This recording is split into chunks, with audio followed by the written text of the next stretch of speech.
Bonjour tout le monde, Laurent Huard ici, votre chevalier de la lumière, et bienvenue dans les capsules Libère-toi. Aujourd'hui, on va parler de l'inertie, la force de l'inertie. La force de l'inertie, c'est la difficulté d'un corps à se mettre en mouvement. On va prendre un exemple, l'automobile. On est en panne d'essence, on doit pousser l'automobile.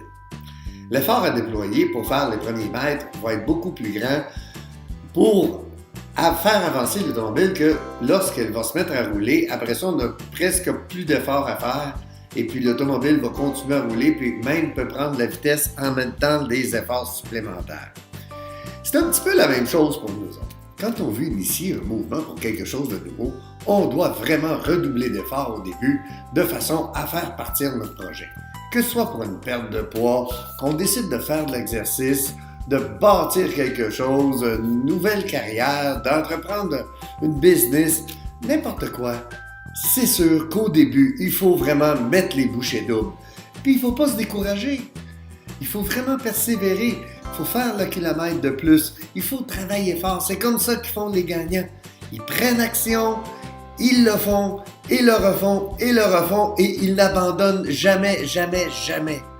Si vous avez entrepris quelque chose au début de l'année avec des nouvelles résolutions, vous êtes probablement dans la période critique où est-ce que la force de l'inertie commence à bouger un petit peu, mais est encore là.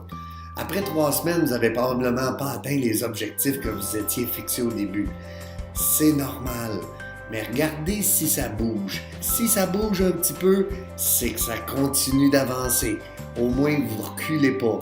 Puis à un moment donné, ça va déclencher, puis les efforts vont être moins grands pour atteindre votre but. Les efforts à faire vont venir plus facilement. Alors, persévérez, continuez d'avancer, puis vous allez aller de mieux en mieux. C'est le Chevalier de la Lumière qui vous le dit. Hasta luego!